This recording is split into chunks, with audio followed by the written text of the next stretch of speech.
अगला topic start होने वाला है ट्रांसमिशन इलेक्ट्रॉन माइक्रोस्कोपी। देखो इतना सिंपल सा क्वेश्चन मैंने पूछा कि ट्रांसमिशन इलेक्ट्रॉन माइक्रोस्कोपी में कितने डायमेंशन वाली इमेज बनती है, तो आपने बताया 3D, है ना। अब आपको मैं एक राज की और एक अपनी सच्चाई बता दूं, बहुत बड़ी सच्चाई मैं बता दूं। सच्चाई ये है कि ये हमसे खुद कई बार गलत हुआ है ना।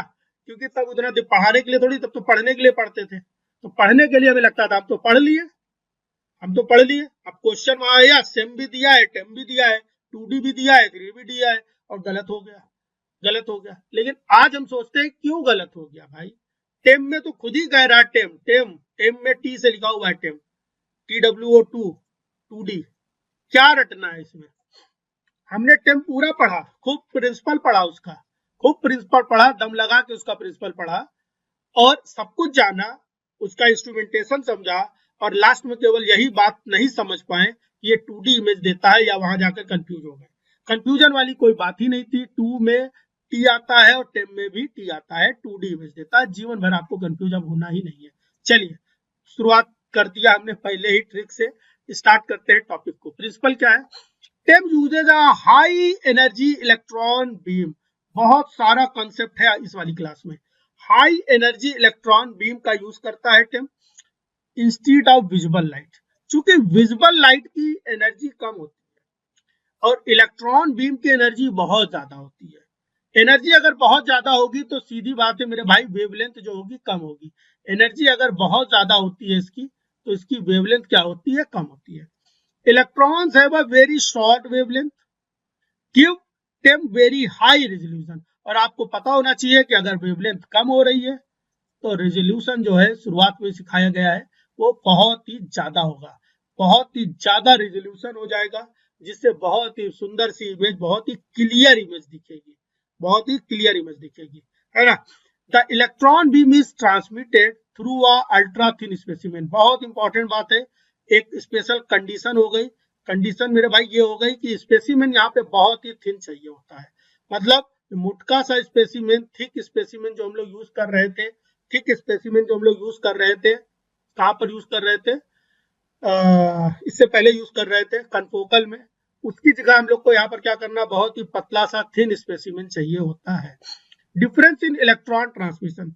अब होता क्या है कि यहाँ पर जब इलेक्ट्रॉन की बीम आकर के, जब इलेक्ट्रॉन की बीम आकर के टकराती है, कहां पे टकराती है, इलेक्ट्रॉन की बीम आकर के टकरा जाती है मेरे भाई स्पेसिमेन पे, तो स्पेसिमेन पे टकराने के बाद में, टकरा करके ये इलेक्ट्रॉन की बीम ट्रांसमिट होती है। ट्रांसमिशन इलेक्ट्रॉन माइक्रोस्कोपी इसीलिए नाम है इसका। अब ये इलेक्ट्रॉन की बीम आ रही है, इलेक्ट्रॉन की बीम आई और इस पे आके टकराई।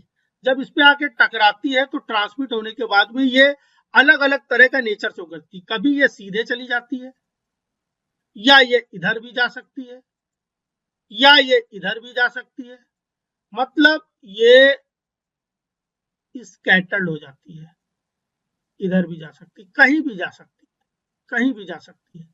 सर कहीं भी जा सकती है क्या मतलब है, कहीं भी हो सकता है, कैसे हो सकता है, कोई ना कोई तो कंसेप्ट होगा। उसी कंसेप्ट को ही समझना हमारा मेन मेन प्रिंसिपल है, मेन यूज है, यहाँ पर मेन कंसेप्ट है टेम का। क्यों कोई लाइट को इलेक्ट्रॉन, सॉरी लाइट बोल रहा हूँ, इलेक्ट्रॉन बीम, यहाँ पे लाइट नहीं बोल रहा, यहाँ पे इलेक्ट्रॉन बीम बोल रहा है।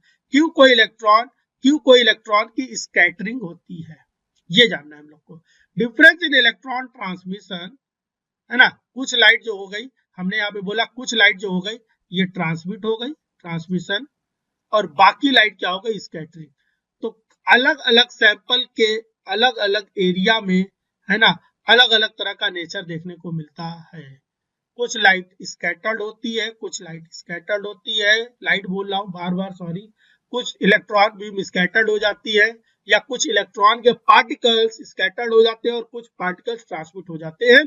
इनमें डिफरेंस होता है, और यही डिफरेंस जो है, यही डिफरेंस जो है वो एक कंट्रास्ट जनरेट करता है, कंट्रास्ट जनरेट करता है एंड, और वही कंट्रास्ट से एक इमेज बन जाती है, वही कंट्रास्ट से इमेज बन जाती है। आप लोग सब लोग जो भी पढ़ाई को लेके सीरियस है, तनिक भी सीरियस है, सबकी जिम्मेवारी ये बनती है कि आप लोग तुरंत, है ना, क्लास होने के बाद सारी इमेजेस, जैसे ब्राइट फील्ड वाली तो आप लोग जीवन भर से देख ही रहे हो, डार्क फील्ड की मैंने इमेज दिखाई है ना, फेस कंट्रास्ट की आपको इमेज उठा के देखनी है, फेस कंट्रास्ट की इमेज कैसी दिखती है, फ्लोरेसेंट माइक्रोस्कोपी में इमेज कैसी दिखती है, कनफोकल में कैसी दिखती है, टेम में कैसी दिखती है, और लगे हाथ सेम की भी इमेज देख लेना, है ना। सब में हर तरह में कैसे कैसे इमेज दिखती है, इस चीज को जरूर आप लोग देखना।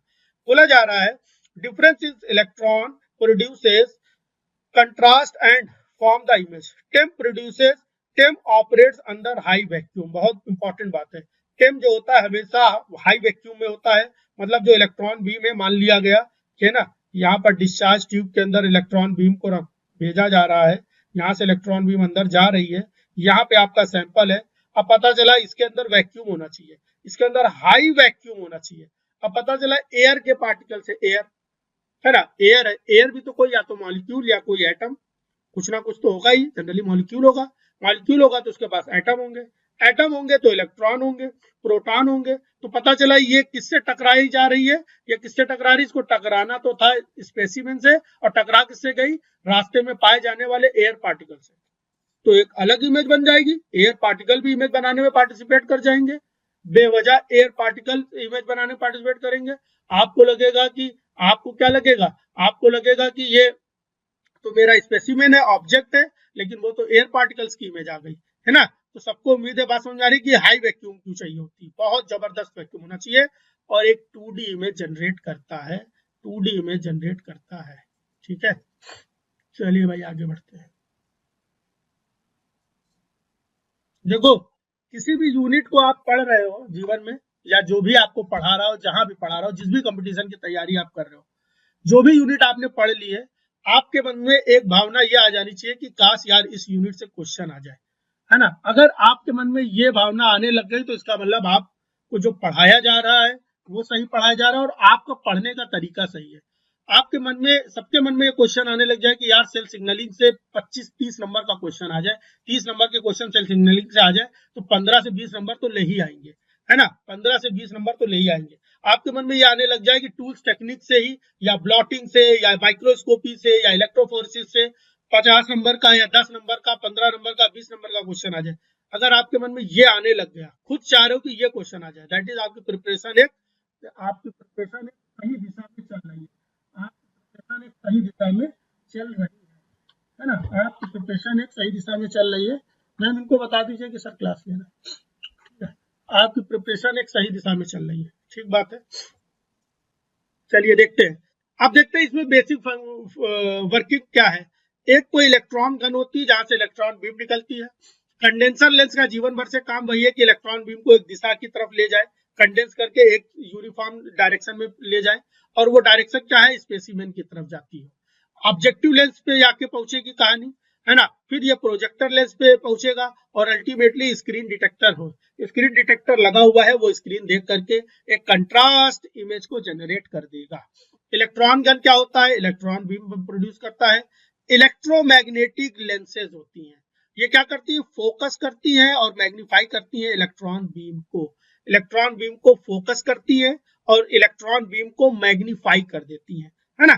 बोलो भाई बात समझ में आ रही कि नहीं आ रही है। दूसरा स्पेसिमेन, हमारा स्पेसिमेन बहुत ही ज्यादा पतला होना चाहिए, थिन होना चाहिए। अगर थिक स्पेसिमेन है तो इलेक्ट्रॉन ट्रांसमिट हो ही नहीं पाएगा, इलेक्ट्रॉन बीम ट्रांसमिट होना चाहिए, है ना, इलेक्ट्रॉन बीम क्या होनी चाहिए मेरे भाई, ट्रांसमिट होना चाहिए। ये बहुत ही इंपॉर्टेंट कंसेप्ट है, electron beam should be transmit, है ना, for electron to pass through, है ना, शुड बी ट्रांसमिट। और ये केवल तभी पॉसिबल है जब आपका सेक्शन सफिशिएंटली थिन हो। ऑब्जेक्टिव लेंस है ना, इससे पहले क्या था, इससे पहले क्या था, हम लोग अभी जैसे ही कंप्लीट करेंगे, अभी हम लोग ने क्या कंप्लीट करा है, ब्लॉटिंग कंप्लीट करी है, और ब्लॉटिंग में हमने सारी ब्लॉटिंग के डिफरेंस एक पेज में दिया। अभी जैसे ही हम सेम पढ़ा देंगे तो सारी माइक्रोस्कोपी के डिफरेंसेस एक पेज में देने की कोशिश करेंगे, है ना, कोशिश करेंगे कि ऐसा कुछ टेबल बन जाए जिससे सारी माइक्रोस्कोपी के डिफरेंसेस एक पेज में आ जाए, है ना। चलिए, form the initial magnified image, है ना, ऑब्जेक्टिव लेंस क्या करता है, एक इनिशियल मैग्नीफाइड इमेज बनाता है, ध्यान लगाना। प्रोजेक्टर लेंस क्या करता है, जो भी मैग्नीफाइड इमेज बनी है उसको और मैग्नीफाई कर देता है। यही कहानी तो पहले भी हो रही थी, बस वहां पर मैग्निफिकेशन पावर कम थी। क्या होता था, इमेज को 10x करता था, है ना, 10x करता था, और फिर अगला वाला क्या करता था, 100x करता था। यही तो कहानी थी, और दोनों मिलकर के 1000x कर देते थे। यही इसमें भी होता है, यही इसमें भी होता है, ठीक है, यही इसमें भी होता है, ठीक है। डिटेक्टर, यहाँ पर हमने मैग्निफिकेशन पावर नहीं लिखी है, कितनी होती है, वीडियो डालेंगे आप लोग वहां पे आके कमेंट करना है इसकी मैग्निफिकेशन पावर कितनी होती है, पढ़ के देखो कहाँ पे लिखा हुआ है ये। फर्दर मैग्नीफाई द इमेज, है ना, detector fluorescent screen records the final image, records the final image, है ना, फ्लोरोसेंट स्क्रीन क्या करता है, फाइनल इमेज को रिकॉर्ड कर लेता है। बहुत इंपॉर्टेंट कॉन्सेप्ट अभी सिखाना है आपको, बहुत इंपॉर्टेंट कॉन्सेप्ट सिखाना है। इलेक्ट्रॉन गन यहाँ पे लगी हुई है, इलेक्ट्रॉन गन लगी हुई है, इलेक्ट्रॉन गन से इलेक्ट्रॉन निकल रहा है, एनोड की तरफ मूव किया, क्यों सर एनोड की तरफ, क्यों, क्योंकि एनोड होता है पॉजिटिवली चार्ज, इलेक्ट्रॉन एनोड की तरफ ही भागेंगे क्योंकि electron positive, anode positively charge है ना, और इलेक्ट्रॉन जो है निगेटिवली चार्ज है, निगेटिवली चार्ज वाले को एनायन बोलते थे, लेकिन यहाँ पे एनायन आप नहीं बोलोगे, यहाँ पे केवल आप इलेक्ट्रॉन बोलोगे, तो माइनस चार्ज को अपनी ओर खींचने वाले को एनोड बोलते हैं, इसलिए यहाँ पे एनोड लगा हुआ है। हो सकता है पूरा ऐसा इमेज बना दे और यहाँ कैथोड लिख दे, बोले गलती कहाँ कहाँ पे, तुम समझ ही नहीं पा रहे हो, है ना। कंडेंसर लेंस ने क्या कर दिया, ये जो इलेक्ट्रॉन बीम इधर उधर भाग रही थी उनको एक डायरेक्शन में भेजा कि भैया सीधे चलो, एक सीधे लाइन में, कंडेंसर लेंस। कंडेंसर लेंस ने फिर बीच में रखा हुआ हमारा स्पेसिमेन, स्पेसिमेन के बाद में इसकी इमेज बनी ऑब्जेक्टिव अपर्चर इमेज, है ना, ऑब्जेक्टिव अपर्चर को पार करके यहाँ पर एक इमेज बनी, फिर इंटरमीडिएट लेंस लगा हुआ है, और फिर फाइनली प्रोजेक्टर। ये इंटरमीडिएट लेंस कई सारे हो सकते हैं क्योंकि टेम की मैग्निफिकेशन पावर बहुत ज्यादा होती है, और बहुत ज्यादा मैग्निफिकेशन पावर तभी पॉसिबल है जब मल्टीपल लेंसेज लगाए जाते हो, है ना। प्रोजेक्टर लेंस फाइनली हमें मिल जाएगा और फ्लोरेसेंट स्क्रीन पे बढ़िया सुंदर सी इमेज मिल जाती है ना, इसको डिटेक्ट कर लिया जाता है। ये हो गया आपका इसका इंस्ट्रूमेंटेशन। अब आया आज का important concept, electron specimen interaction कैसे होता है, इस चीज को हम लोग को समझना है। चलिए मेरे भाई, बहुत इंपॉर्टेंट कॉन्सेप्ट है और बहुत सारा काम आने वाला है, यहीं पे क्लासेस हो जाती है खत्म, और हम बोलते हैं कि यही सबसे इंपॉर्टेंट कॉन्सेप्ट है किस चीज का, माइक्रोस्कोपी का, इलेक्ट्रेम का। अब देखो मेरे भाई जरा ध्यान लगाओ, होता क्या है, होता क्या है, होता ये है कि कोई भी एक एटम हो या कोई भी एक मॉलिक्यूल हो, कोई भी एक मॉलिक्यूल हो, वो मॉलिक्यूल किससे बनता है, अरे भाई वो मॉलिक्यूल बनता है एटम से। और एटम किससे बनता है, एटम सर बनता है इलेक्ट्रॉन से, प्रोटॉन से और न्यूट्रॉन से। इलेक्ट्रॉन और प्रोटॉन क्या होते हैं, इलेक्ट्रॉन और प्रोटॉन कोर में रहते हैं, ये सब पहले से पता है आप लोग को। इलेक्ट्रॉन और प्रोटॉन कहाँ पे होते हैं, कोर में होते हैं, कोर में होते हैं, है ना। और जो इलेक्ट्रॉन सॉरी प्रोटॉन और न्यूट्रॉन कहाँ पे होते हैं, कोर में होते हैं, कोर में। और ये कोर क्या करता है, न्यूक्लियस बनाता है, कोर क्या करता है, न्यूक्लियस बनाता है। और इसी न्यूक्लियस के चारों तरफ इलेक्ट्रॉन जो होते हैं एक चक्कर लगाते रहते हैं, इलेक्ट्रॉन जो होते हैं इसी न्यूक्लियस के चारों तरफ ऐसे चक्कर लगाते रहते हैं, है ना, ऐसे ऐसे चक्कर लगाते रहते हैं।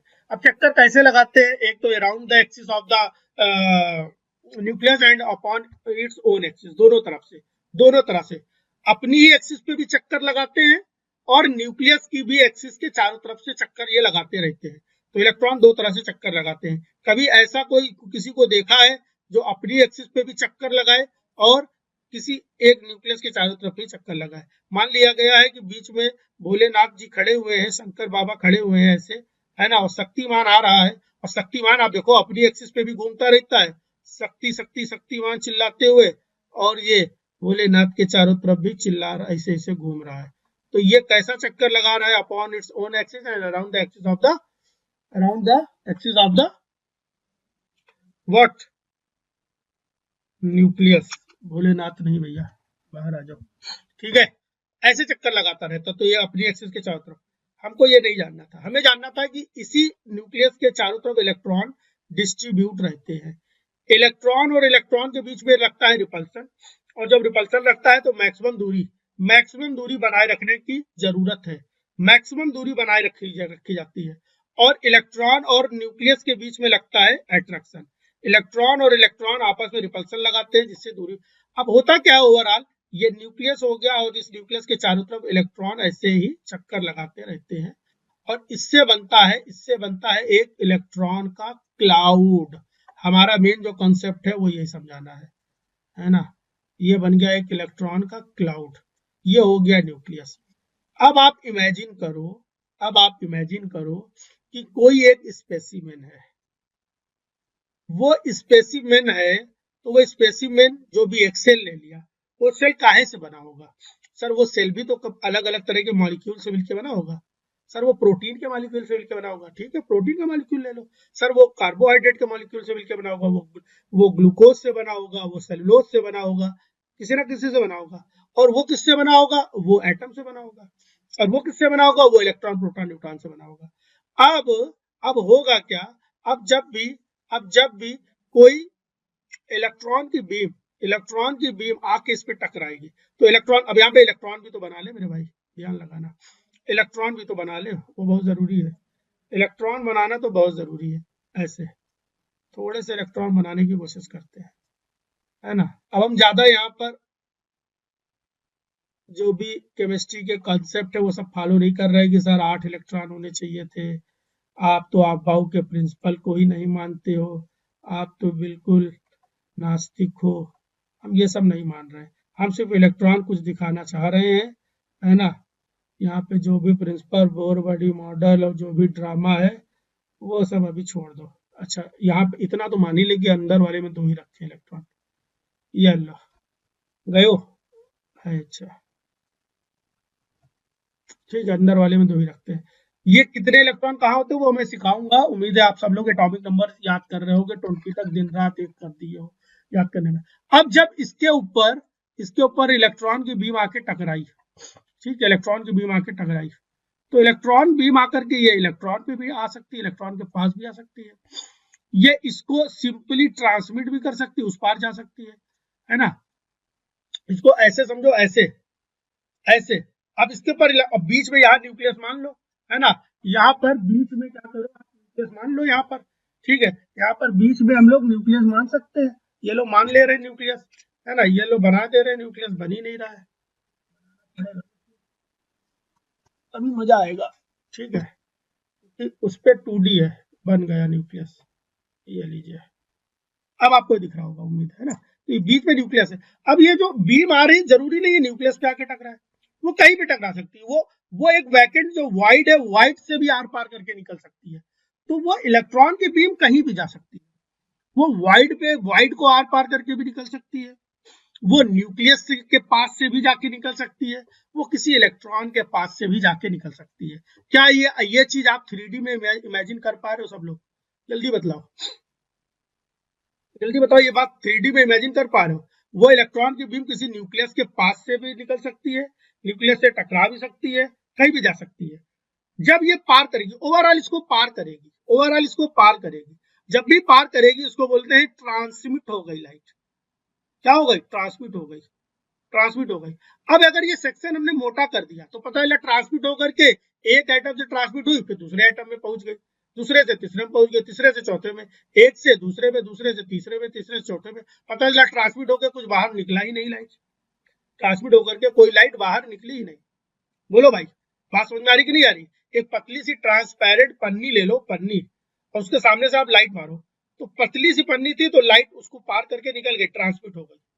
अब उसी पन्नी की 2 फोल्ड कर लो, 2 कॉपी लगा लो, फिर 3 लगा लो, फिर 30 लगा लो, फिर 300 लगा लो, फिर 3000 लगा लो। कब तक के लाइट ट्रांसमिट हो पाएगी? नहीं हो पाएगी ना, एक समय के बाद लाइट ट्रांसमिट होना बंद हो जाएगी। ऐसे ही अगर सेक्शन आपका मोटा होगा तो उसमें बहुत सारे एटम्स होंगे, वहां पे लाइट ट्रांसमिट हो नहीं पाएगी। इसलिए section should be very and very fine, बहुत पतला होना चाहिए। कोशिश करना हो तो मोनो एटॉमिक हो जाए, जितना पतला से पतला सेक्शन हो पाए, है ना। अल्ट्रा माइक्रोटोन यूज किया जाता है, ठीक है। अब जब इसके ऊपर लाइट आकर के, सॉरी, इलेक्ट्रॉन की बीम आकर के इंटरैक्ट करी, तो 2 तरह का इंटरैक्शन हुआ। एक इंटरैक्शन हुआ, इमेजिन करो मेरे भाई, बहुत ध्यान से इस बात को समझना मेरे भाई, बहुत ध्यान से समझना। एक इलेक्ट्रॉन बीम इलेक्ट्रॉन के ऊपर, सर इलेक्ट्रॉन बीम पे चार्ज तो सर माइनस होता है, बहुत बढ़िया। न्यूक्लियस पे चार्ज तो सर प्लस होता है। अब जरूरी नहीं कि वो न्यूक्लियस पे टकराए। मान लिया ये न्यूक्लियस है, न्यूक्लियस के अंदर न्यूक्लियस का पोटेंशियल है, पोटेंशियल कैसा है? पॉजिटिव है। इलेक्ट्रॉन का पोटेंशियल कैसा है? इलेक्ट्रोमैग्नेटिक पोटेंशियल कैसा है? नेगेटिव है, नेगेटिव चार्ज है, ज्यादा टेक्निकल टर्म नहीं। इलेक्ट्रॉन पे माइनस चार्ज है और जो न्यूक्लियस उसमें प्लस चार्ज है, उसका पोटेंशियल पॉजिटिव है। तो मतलब ये इसकी ओर खींच के पहुंचेगी न्यूक्लियस की तरफ। न्यूक्लियस की तरफ ये अट्रैक्ट होगी।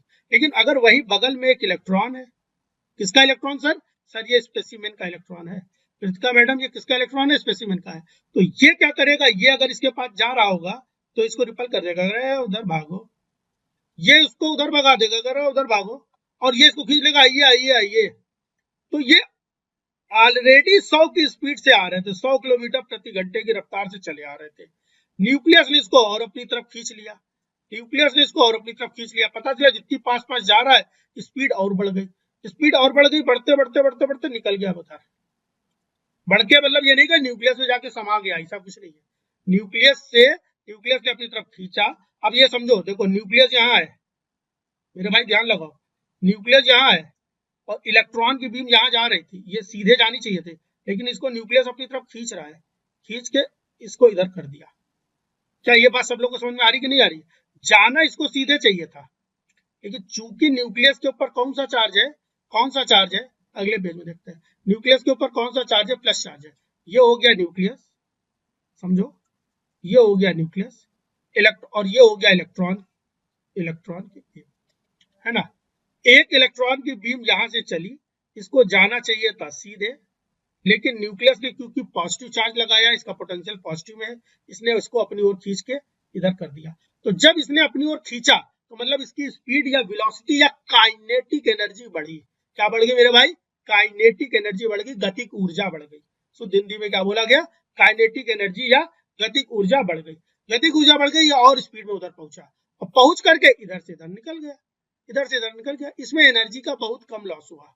लगातार ये चल भी तो रहा है, चलने से एनर्जी लॉस भी तो हो रही है, तो एनर्जी का ओवरऑल लॉस बहुत कम हुआ। मान लिया इसका जो शुरू में इसकी पोटेंशियल एनर्जी जो थी, इलेक्ट्रॉन की पोटेंशियल एनर्जी जो थी, है ना, पोटेंशियल एनर्जी जो थी, बात समझो, पोटेंशियल एनर्जी जो थी, एनर्जी लिखना चाहिए था, पोटेंशियल एनर्जी जो थी, इमेजिन कर लेते हैं कि वो कितनी थी, 100 जूल थी। तो इसको पार करने के बाद एनर्जी कितनी बच गई? 95 जूल बच गई। कोई बात नहीं, ये लगातार चल रहा है तो कुछ ना कुछ तो यूज हुई, यहाँ पर एनर्जी रेडिएट हो ही गई होगी ना। दूसरा एक और, यही बीम, इसके पास एक और इलेक्ट्रॉन की बीम थी। इस बार ये तो सीधे इसको जाना चाहिए था, सीधे जाना चाहिए था, इसी इलेक्ट्रॉन से टकरा जाना चाहिए था, लेकिन ये क्या करता है, इस इलेक्ट्रॉन को भगाता, कहता है उधर भागो, निगेटिव वहीं के, निगेटिव को निगेटिव दूर भगा देता है, निगेटिव को इलेक्ट्रॉन, बीम के इलेक्ट्रॉन और इसके इलेक्ट्रॉन दूर भगा देते हैं। ये जब दूर भगा देते हैं तो इसमें क्या होती है, इसमें एनर्जी का जो लॉस होता है वो होता है ज्यादा। एनर्जी का लॉस जो होता है, यहाँ पे एनर्जी कितनी रहेगी, पता चला एनर्जी रहेगी 60, यहाँ पर 60 रहेगी। यहाँ पर देखा जाए तो दोनों में, यहाँ पर भी इलेक्ट्रॉन बीम अगर ये सीधी चली जाती तब तो बोला मैंने ट्रांसमिट हो जाए, लेकिन ये अगर इधर उधर अपने रास्ते से भटक रही तो हम लोग बोल सकते हैं ये स्कैटर्ड हो गई। क्या हम लोग इसको बोल सकते हैं कि ये स्कैटर्ड हो गई? यहाँ पे स्कैट, और ये भी स्कैटर्ड हो गई, ये भी स्कैटर्ड हो गई, ये भी स्कैटर्ड हो गई, है ना। बोलिए मेरे भाई, दोनों बीम्स क्या हो रही? स्कैटर्ड हो रही। ये भी स्कैटर्ड हो रही है, ये भी स्कैटर्ड हो रही है, और ये भी स्कैटर्ड हो रही है, दोनों स्कैटर्ड हो रही है। हम लोग बोल सकते हैं दोनों स्कैटर्ड होगी, लेकिन स्कैटर्ड होने का लहजा थोड़ा अलग था। एक ने बहुत तेज खींच करके निकाल दिया बाहर, और एक ने दूर से ही भगा दिया कि चलो निकलो यहाँ से, इधर कहाँ आ रहे हो। तो पहले से थके जा रहे तो उसको और पास नहीं आने दिया, उसकी पाथ लेंथ भी बढ़ा दी, है ना। तो एक तरह का एक हुआ स्कैटरिंग, इलास्टिक स्कैटरिंग। कैसी स्कैटरिंग होने वाली यहाँ पर? इलास्टिक स्कैटरिंग हो गई। तो एक स्कैटरिंग हो गई इलास्टिक। इलास्टिक स्कैटरिंग में क्या होता है, electron interacts mainly with the atomic nucleus या एटॉमिक पोटेंशियल। ध्यान ये लगाना है, इलेक्ट्रॉन एटॉमिक न्यूक्लियस या एटॉमिक पोटेंशियल से जाकर के, जिसको जेड से डिनोट करते हैं, किसी बुक में हो सकता है जेड मिल जाए, उससे जाकर के इंटरैक्ट करते हैं। सर एटॉमिक न्यूक्लियस तो समझे, एटॉमिक पोटेंशियल क्या हुआ? अरे भाई न्यूक्लियस की जो एनर्जी होती है, न्यूक्लियस के अंदर की जो एनर्जी होती है उसको एटॉमिक पोटेंशियल कहते हैं, ठीक है, जिससे डायरेक्शन होती है चेंज। बहुत ही कम मात्रा में, निग्लेजिबल अमाउंट में एनर्जी का लॉस होता है। Contribute to the image contrast, ये इमेज के कंट्रास्ट बनाने के लिए उत्तरदायी है। एक तो हो गई इलास्टिक स्कैटरिंग, दूसरा होता है in elastic scattering. Electron interact, है ना, इलेक्ट्रॉन क्या करता है, इंटरैक्ट करता है विद द एटॉमिक इलेक्ट्रॉन्स। इससे क्या होता है, इलेक्ट्रॉन अपनी एनर्जी ज्यादा लूज कर देते हैं। इलेक्ट्रॉन क्या करते हैं, एनर्जी को ज्यादा लूज कर देते हैं। बोलो भाई, बात समझो, बात समझो। अनुष्का जी बात समझिए, अनुष्का जी बात समझिए। दो कहानी है, ये इलेक्ट्रॉन चल रहा है, ये बीम चल रही है, एक तरफ इलेक्ट्रॉन है और एक तरफ क्या है, न्यूक्लियस है। फिर से समझा रहा हूँ, आपके एनर्जी लेवल, आप पैदल चलते चले आ रहे हो, आपका एनर्जी लेवल जो था, आपका एनर्जी लेवल क्या था, आपका एनर्जी लेवल जो भी था वो लगातार चलने से क्या हो रहा है, एनर्जी लेवल कम होता चला जा रहा है, आपकी काइनेटिक एनर्जी कम हो रही थी।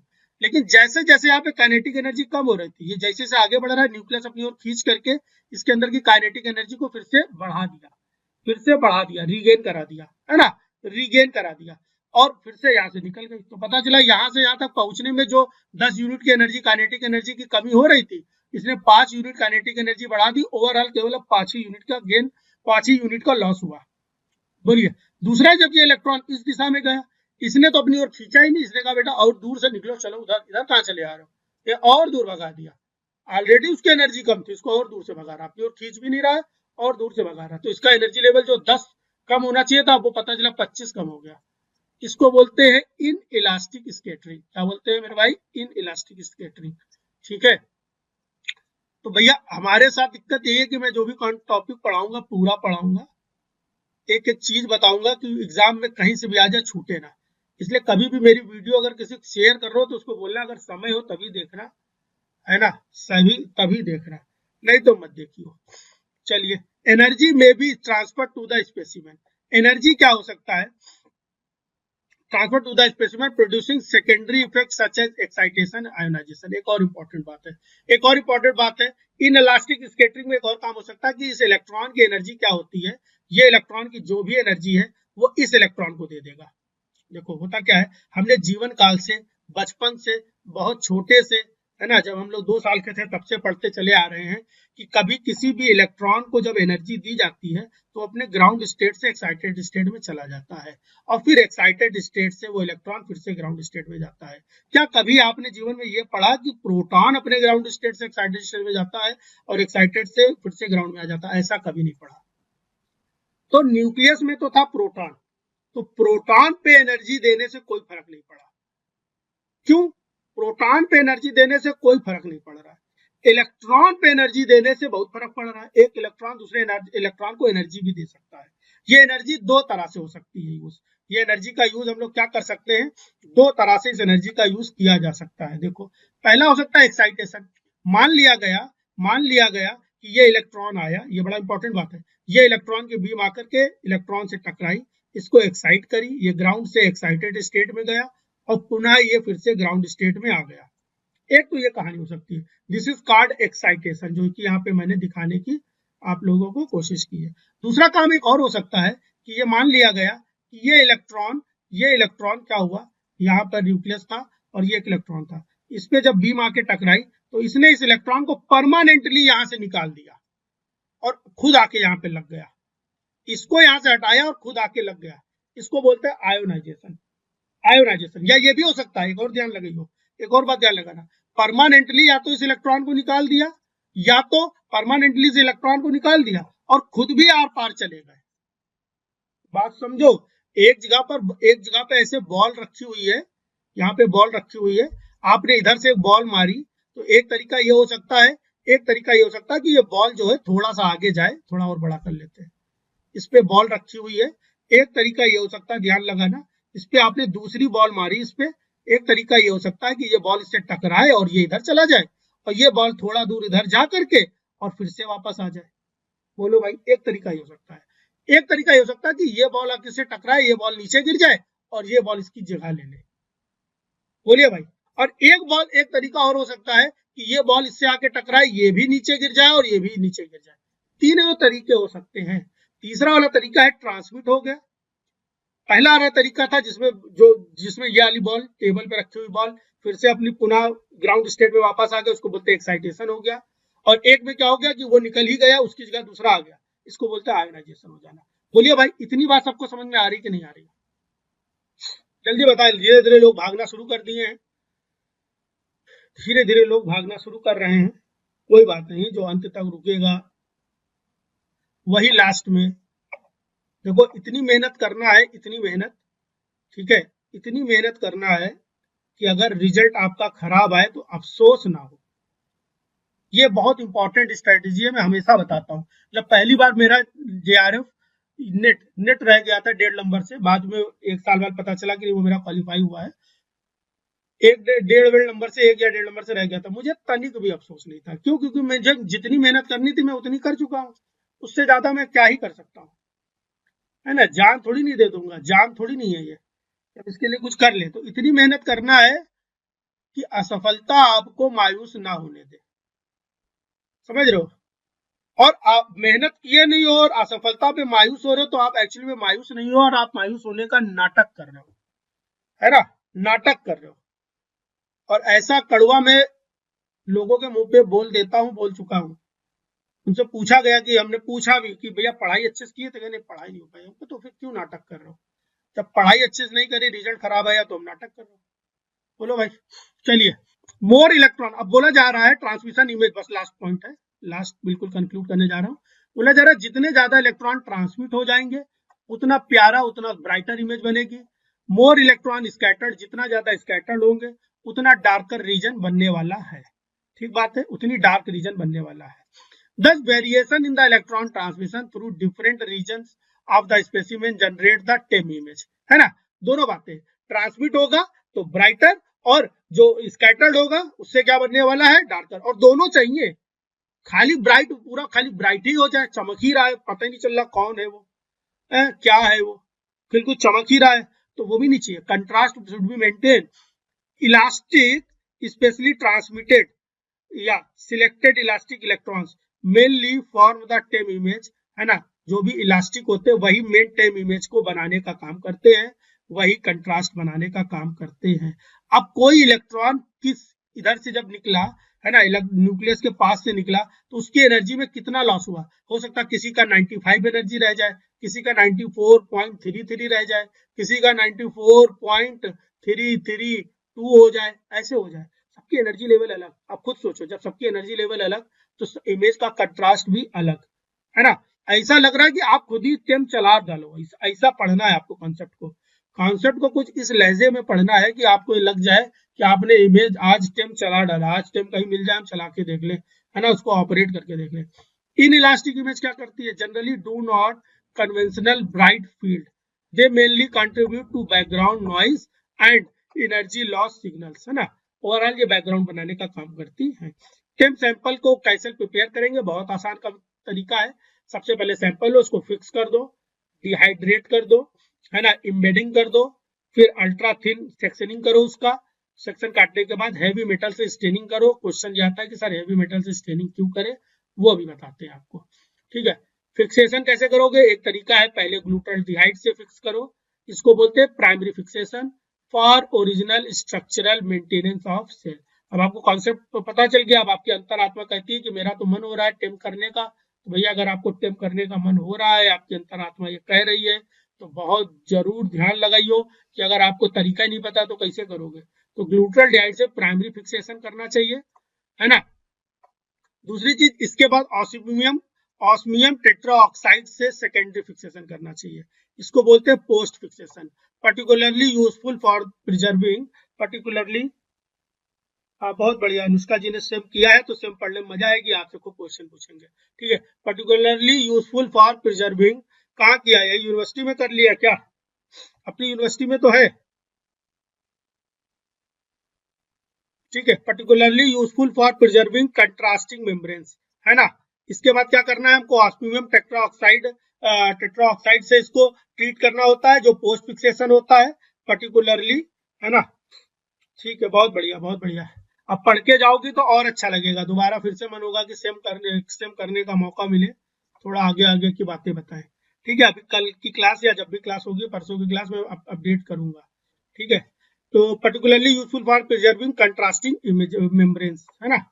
डिहाइड्रेशन करना है, वाटर रिमूव करना है। कैसे रिमूव करना है? आपको हॉट एयर नहीं दे देना, आपको कर देना क्या है, इथेनॉल या एसीटोन से ट्रीट करके वाटर को रिमूव करा जाता है ना। इम्बेडिंग, इम्बेडिंग अब क्या करना है? स्पेसिमेन को और ज्यादा फिक्स करना है ना। मैकेनिकल सपोर्ट देना है, स्पेसिमेन कस के पकड़े रहे, फिर उसको काट देना है। किससे कट करना है? अल्ट्रा थिन सेक्शनिंग करनी है ना। डायमंड ग्लास नाइफ के थ्रू, जो कहाँ पे लगा होता है? अल्ट्रा माइक्रोटोम में लगा होता है। टिपिकल टेम सेक्शनिंग जनरली कितना होता है? 60 से 80 नैनोमीटर थिक होता है, 60 to 80 नैनोमीटर थिक होता है ये, ठीक बात है। हैवी मेटल की स्टेनिंग करते हैं हम लोग जनरली यूरेनिल एसीटेट, है ना, और लेड साइट्रेट, इनसे हम लोग क्या करते हैं, हैवी मेटल की स्टेनिंग कराते हैं। हैवी मेटल की सर स्टेनिंग क्यों कराते हैं? एक्चुअली में हैवी मेटल के अंदर खूब सारे हैवी मेटल का साइज बड़ा होता है, उसका जेड बड़ा होता है, जेड मतलब एटॉमिक नंबर, एटॉमिक नंबर बड़ा होगा तो इलेक्ट्रॉन ज्यादा होंगे, इलेक्ट्रॉन ज्यादा होंगे तो इलेक्ट्रॉन के टकराने का, है ना, स्कैटर्ड होने के चांसेस बढ़ जाएंगे, है ना, स्कैटर्ड होने के चांसेस बढ़ जाएंगे, ट्रांसमिट होने के चांसेस बढ़ जाएंगे, और ये जब बढ़ जाएंगे तो हम लोग को प्यारी सी सुंदर सी इमेज मिल जाएगी। तो heavy metal increase electron scattering therefore enhance contrast, जिससे कंट्रास्ट बढ़ जाता है। ठीक है, अब इंपॉर्टेंट बात यह है कि कोई स्टेप करते हो तो क्यों करते हो, ये बहुत जरूरी बात है ना। बहुत सारे एक्सपर्टीज हैं जो बहुत अच्छा स्टेम करते हैं और उनसे पूछो ये हैवी मेटल क्यों यूज किया गया, तो हो सकता है उनको ना पता हो। ठीक है, आप लोग को दोनों बातें पता होनी चाहिए। अगर आपकी थ्योरी बहुत मजबूत है तो आपका प्रैक्टिकल करने में मन लगेगा, और अगर थ्योरी मजबूत नहीं है तो आपको प्रैक्टिकल करने में डर लगेगा, है ना, हमेशा डर लगेगा। इसलिए थ्योरी भी बहुत जरूरी है, और फिर उस थ्योरी को प्रैक्टिकली अप्लाई करोगे तो आपकी थ्योरी हमेशा के लिए मजबूत हो जाएगी। ठीक है, उम्मीद है सब लोगों को टेम समझ में आ गया होगा। जल्दी बतलाएं।